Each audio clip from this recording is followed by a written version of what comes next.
Hello, welcome back to Math Success Seminar. I'm going to talk about perimeter and area, or at least the ones that 910 covers, Math 910. So we have common shapes here. Here's a square, rectangle, triangle, and a circle. So square, rectangle.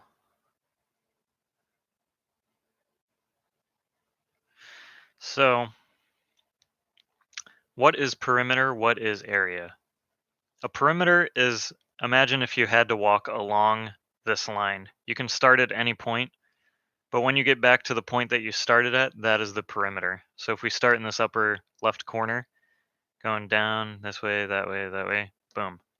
That would be perimeter. So for a rectangle, it would be like going around like this, you know. And I'm going to label this the Pearson way. So for a square, they call it side. So each side is a length of S. S, S, S, S. So how many S's do you have? Well, we have to walk a distance of 1S, 2S, 3S, 4S. And the area is going to be S squared. You might formally know area of rectangles and squares as length times width. That's how they label rectangles. So the area of a rectangle is length times width. The perimeter, if I start at this lower corner here, I'm going to walk a distance of L, then W, then L again, then W again. So I will have walked 2 L's and 2 W's. With triangle, actually, they don't want you to worry too much about perimeter, because I think, well, there's an entire class dedicated to triangles, trigonometry. But the area of a triangle, if this is the base and this is the height, it's 1/2 base times height, which is kind of like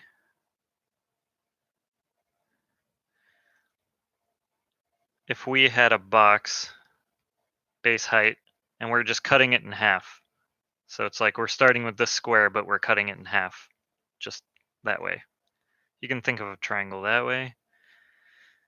And so for a circle, it's actually not called perimeter, it's called circumference.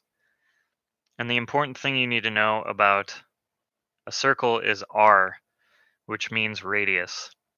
That's from the center of the circle to the edge of the circle. So circumference is 2 pi r, and the area is pi r squared. Where does pi come from? Well, pi is a number that kept showing up in the mathematical relationships between things that are circular, spherical, what have you. So anytime you're dealing with a circle or a sphere or something generally round, chances are there's a pi in there, and it's about 3.14. It's actually longer than this because it's an irrational number, so this decimal goes forever. So perimeter is basically counting along the edge.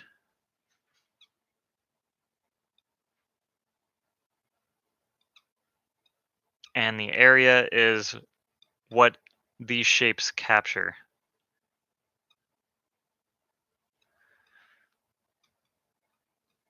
So the area of this rectangle is everything that this is covering here. What's the difference between these two? Perimeter and area? Well, perimeter, since we're just adding up a bunch of straight lines, let's say that this was feet. We're dealing with feet right now.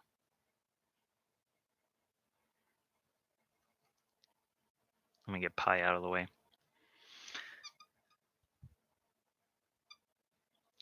So if perimeter is in the unit of feet, that means area is in feet squared. I'm sure you've heard the terminology square footage.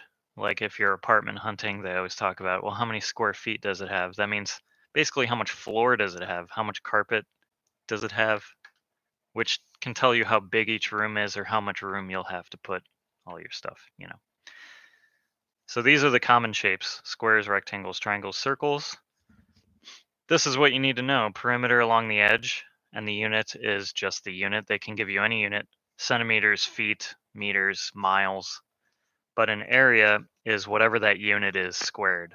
Square miles, square feet, square centimeters, so on.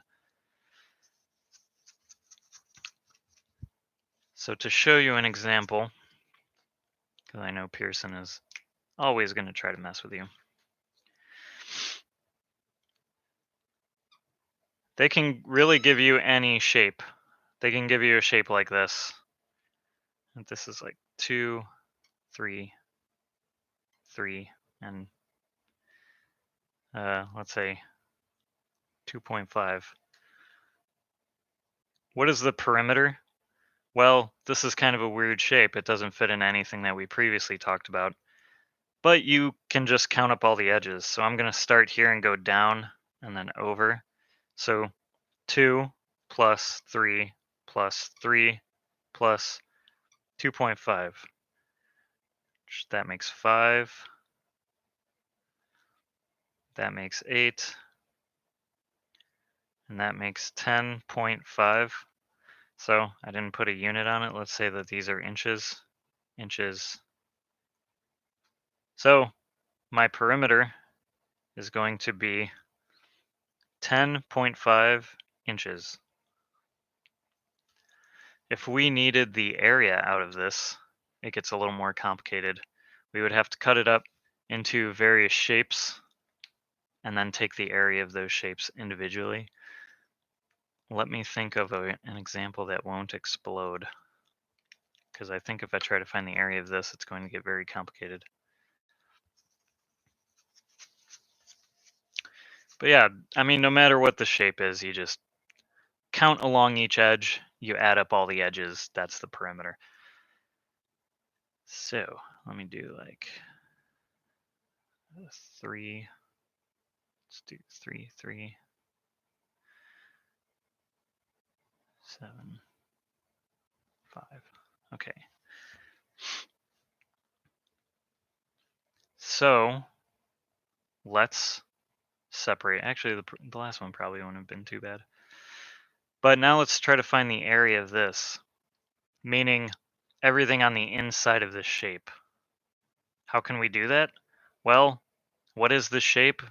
Not exactly sure. We can cut it up into pieces. So I'm going to cut straight across here. So now we're dealing with a square, poorly drawn, and a triangle.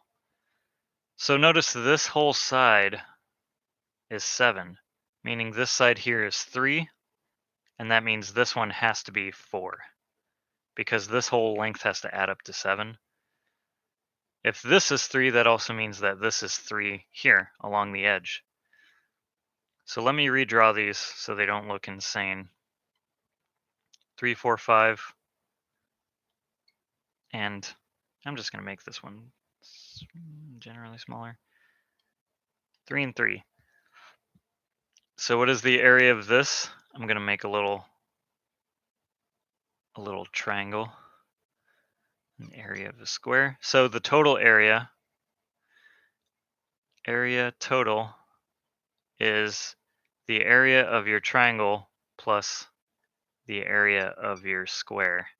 So the area of a triangle is 1/2 base, which is 3, times height, which is 4, is the side length squared.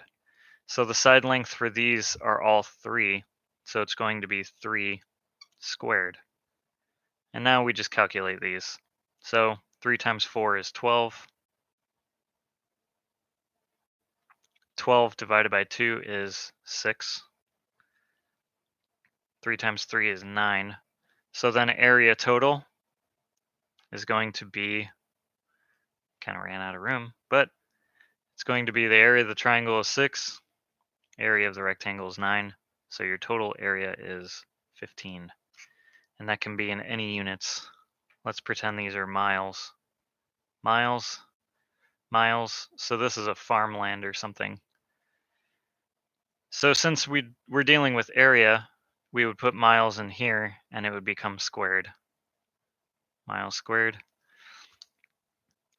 But that's a brief and rough overview of simple perimeter area shapes. I know later they're going to throw fractions in there, and those can get pretty complicated. But as long as you know what a perimeter is, and as long as you know what an area is, then I think you can kind of snip any shape to what you want it to be. But I'm sure we'll talk about that more when we get to fractions and bigger problems, but I'll catch you next time.